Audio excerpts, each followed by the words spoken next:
Hi, and welcome to the second part of our video lecture for Module 3-C on the Ecological Solid Waste Management Act. In this video, we are going to discuss the values and the regulations that come with these values. We note that the ecological solid waste management concept refers to the systematic administration of activities which provide for the segregation, storage, transfer, disposal, treatment, and processing of solid waste and other waste management activities which do not harm the environment. And so, from this definition, um, we can identify, all right, the hierarchy of values uh, that are present or that are adhered to in the Ecological Solid Waste Management Act. We have the solid waste avoidance and volume reduction. We have collection, we have treatment, and we have disposal. And so this is a hierarchy of values because the number one preference, number one value insofar as solid waste management is concerned is avoidance of waste, avoidance of discarding a material or item from our consumption. And so if that's done, then we don't have any business in uh, minding the collection, treatment, and disposal of waste because in the first place there's no waste generated, right? But if it's inevitable to generate waste, if it's inevitable to discard an item or a material, then at least the the efforts should go to reduction of the volume of these kinds of wastes. All right, but when there is waste already generated, uh, we have no choice but to collect the waste. Otherwise, uncollected waste would not only would it be a sore to the eyes, it will also pose risks to health and safety of our of the people. All right, and so it must be collected, but not all solid wastes will go directly to disposal. All right. In fact, most solid wastes after collection need to undergo treatment before they are disposed. Okay, and so these are the hierarchy of values that we will discuss insofar as and in conjunction with the regulations under the law. All right. In fact, this kind of approach is dubbed as the cradle to grave approach. All right. It is an approach whereby the law tracks solid wastes from the moment of their generation, cradle, up to the moment of their disposal, grave. All right. This is precisely why the law mandates segregation. All right. Uh, This is also why the law provides for mechanisms to avoid generating waste, or if not avoidance, reduction of solid waste. And then this law provides for regulations, guidelines on collection and treatment, and then it also mandates certain kind of disposal, certain way of disposal, so far as solid waste management is concerned. All right. So let's go back to the hierarchy of values and then start with the first value, which is avoidance of solid waste or reduction of the volume of solid waste generated. Now, what are the laws? What are the provisions that form part or that adhere to this value of solid waste avoidance and volume reduction? Okay, we have the solid waste avoidance suggestions, which is to reduce, to reuse, to recycle, right?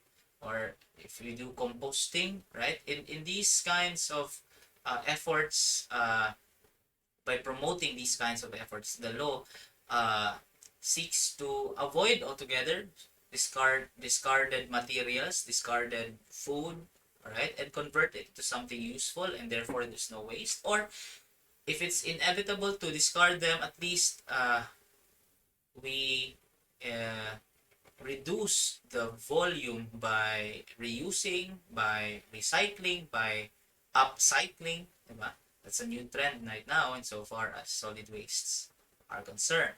All right. The law also, insofar as it mandates eco labeling, it also encourages uh, it facilitates, no, the identification of materials that may be recycled, materials that may not that may be reused, etc., etc.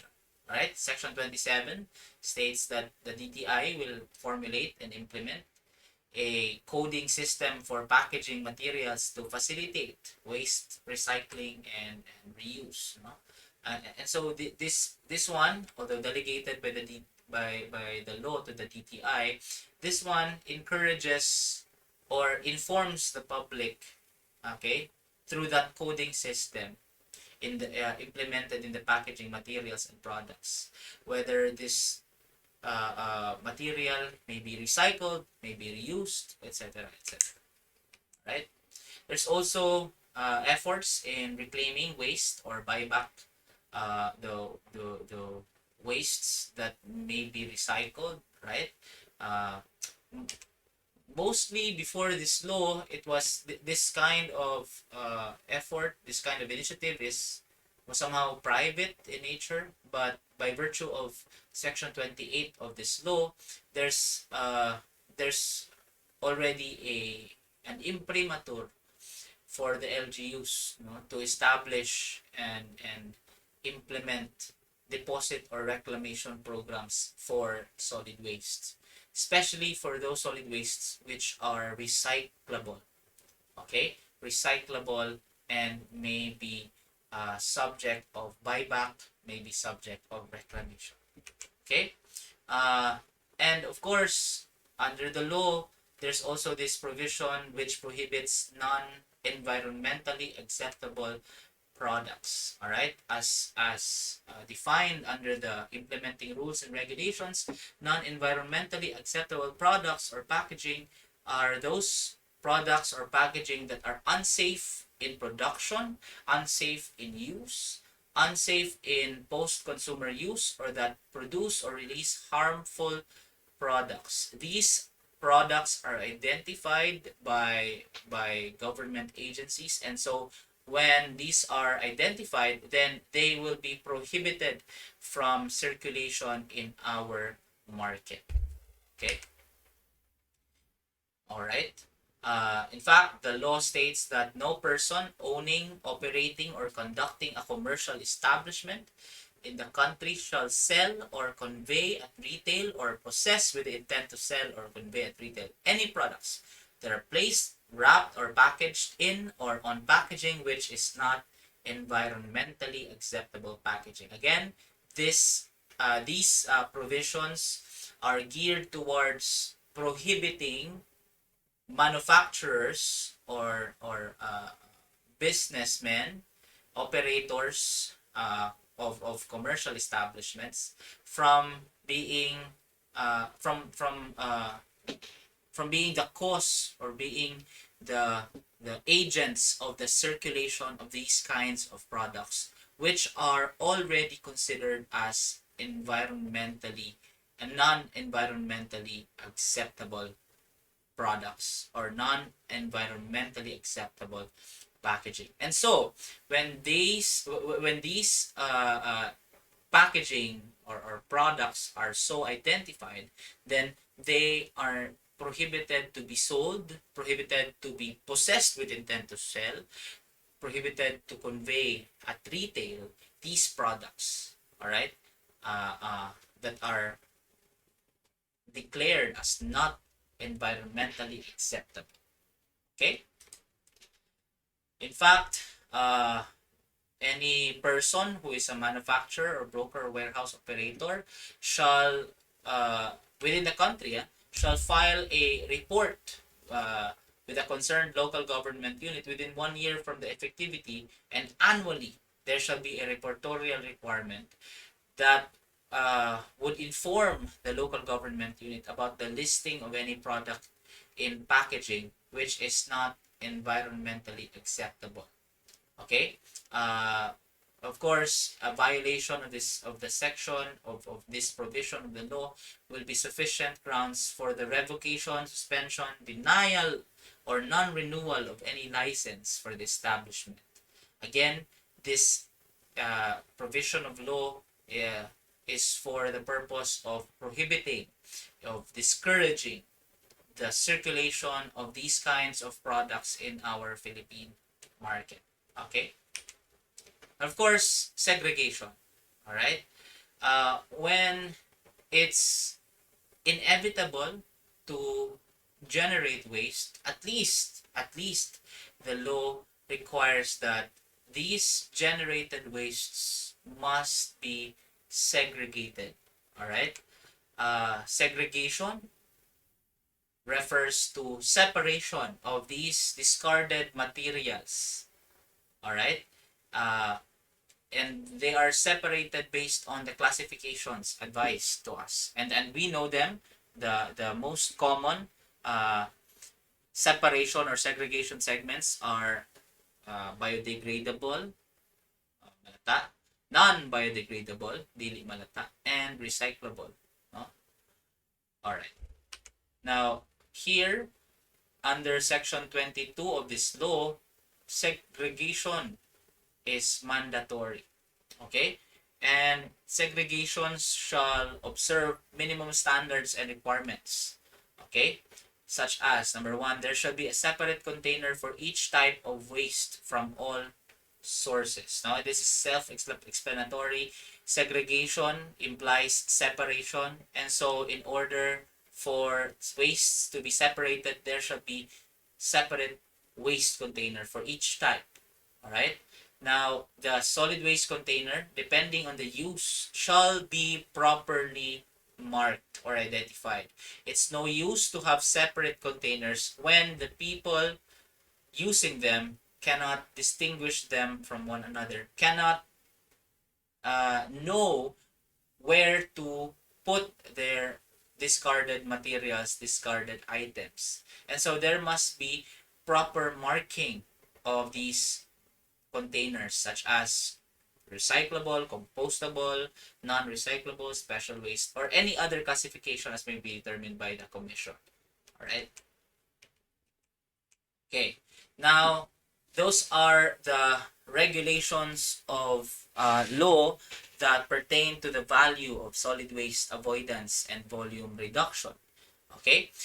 Now we go to collection and treatment. But I note that in so far as collection and treatment are concerned, no, these are highly technical already, and so will not belabor in discussing these provisions of law, no, collection, such that there are minimum requirements on how to collect, uh, on segregation in collection, on what are the minimum health standards insofar as collectors are concerned. All these things are provided by law, but we'll not belabor discussing them for being too technical. Okay. The same is true with treatment. Okay.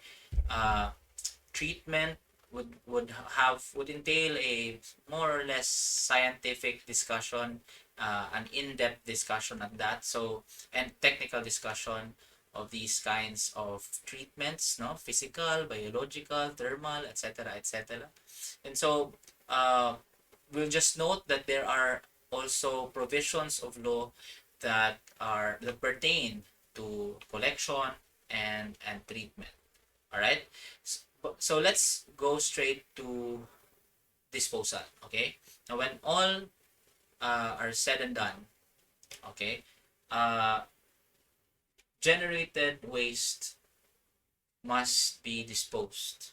Okay, it cannot be left lying there and on the ground. It cannot be left uh, in in open spaces, no, because there are adverse environmental effects.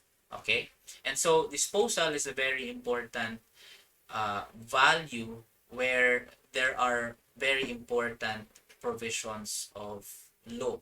Okay, and in terms of disposal, we have the primary discussion should revolve around the prohibition against open dumps and controlled dumps. Now, what are open dumps and what are controlled dumps? Okay, now as these pictures would show, okay, uh, open dumps are those eh, areas wherein you dump solid wastes in the open, right? And these solid wastes are left there.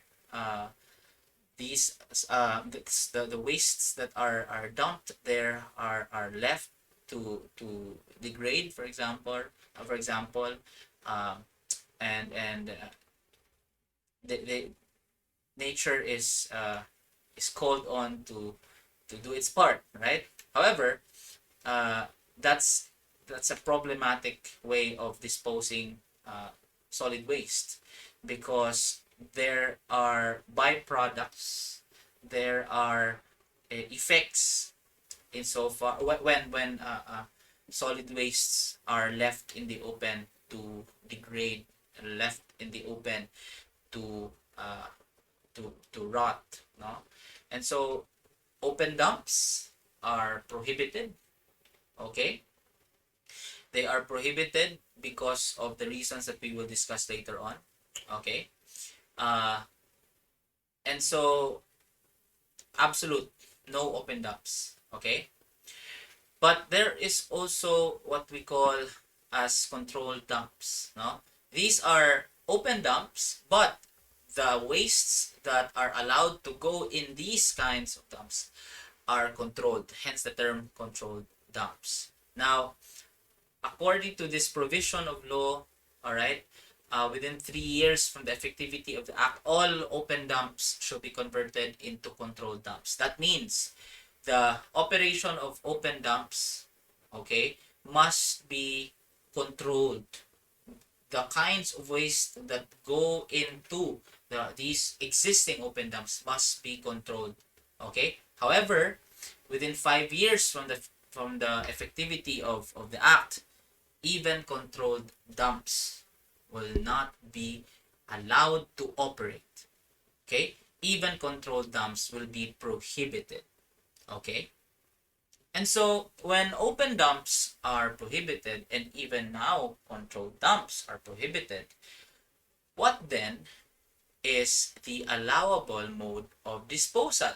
How do we dispose of the solid wastes that are generated, the tons and tons of solid waste that are generated?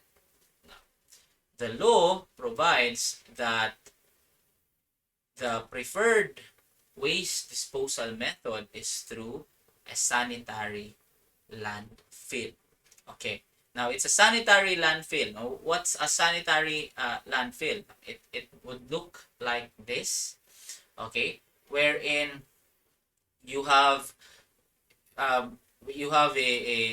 covered pit where solid wastes are compacted.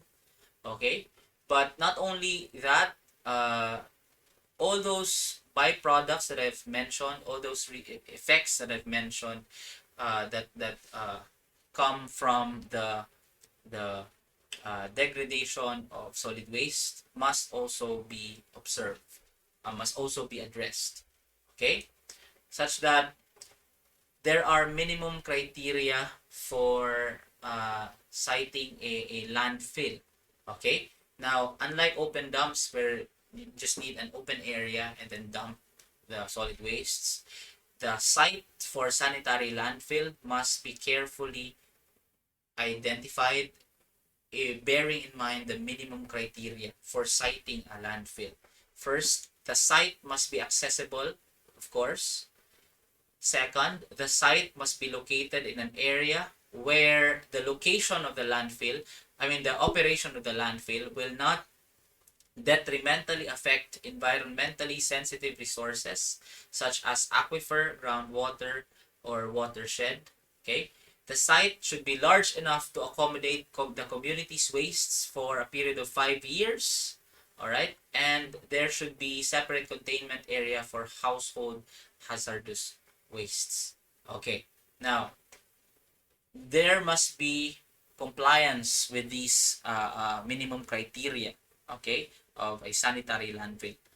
Okay, because if there's a non-compliance, then there will be a illegality in the operation of that sanitary landfill. Okay, now it's very important that we identify the parts of sanitary landfill which makes it preferable, all right, for a preferable method for the disposal of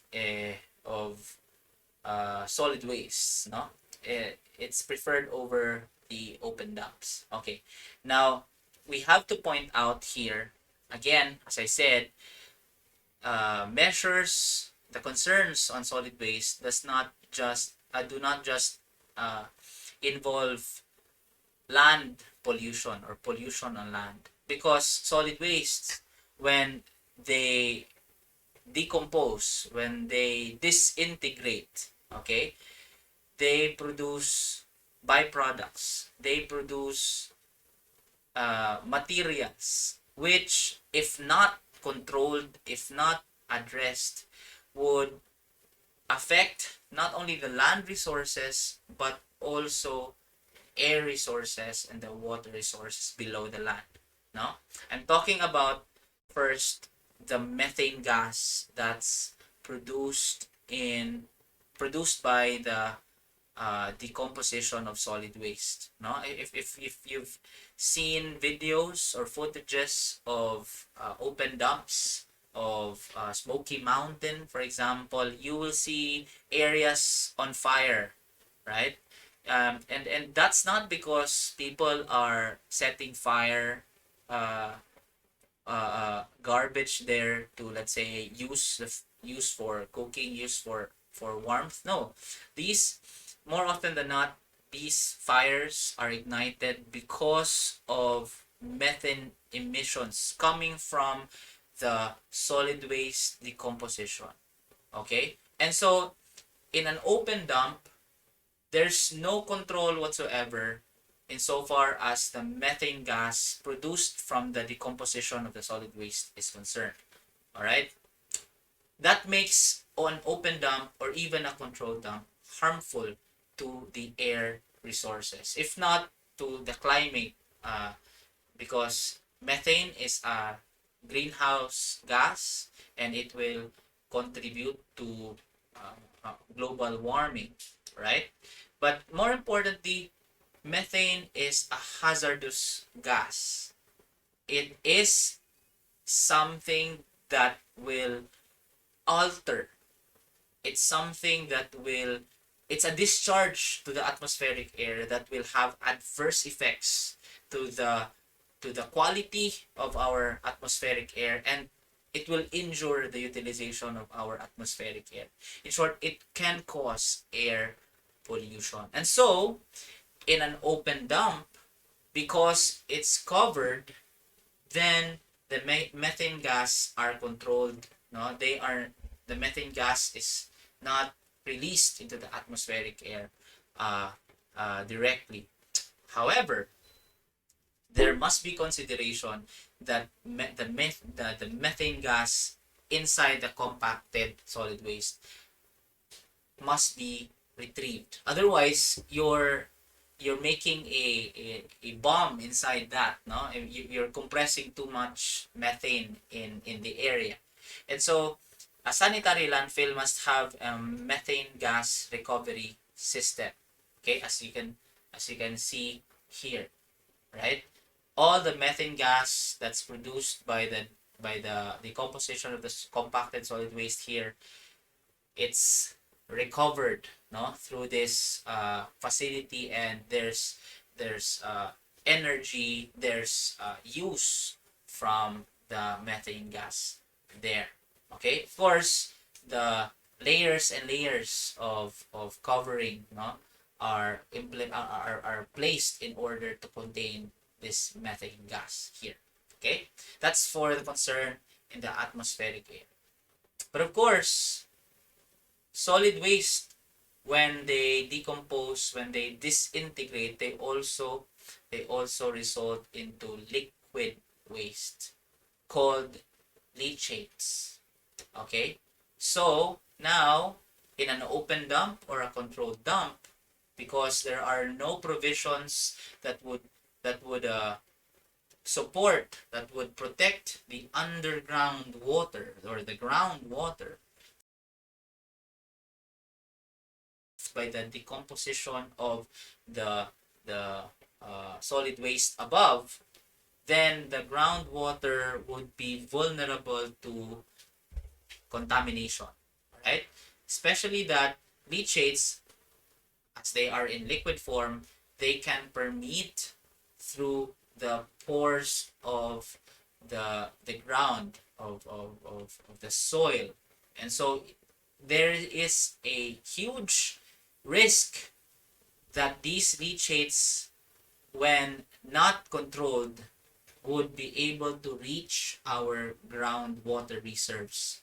No? Groundwater reserves which are primarily used by the people, primarily used for sanitary purposes, for household purposes, etc., etc. No, a contaminated groundwater, therefore, would cause, let's say, an outbreak of disease, uh, let's say, sickness arising out of contaminated groundwater, poisoning, for example, etc., etc. And so, in an open dump or controlled dump, these risks are not addressed. However, in a sanitary landfill, the risk of leachates permeating into the groundwater, contaminating the groundwater, it's addressed, because aside from the covering at the top of the compacted solid wastes, there's also a lining here that would prevent any leachate to reach the groundwater. Okay? But of course, aside from the lining here, there are also mechanisms or systems that would allow the recovery of the leachates. Okay? Such that the leachates will not stay here. Okay? Because the lining might burst, and then, of course, it will not serve the adverse effects would be the same, right? And so the leachates need to be recovered, to be pumped out of there and stored here, and then treated here before leachates are disposed of ultimately.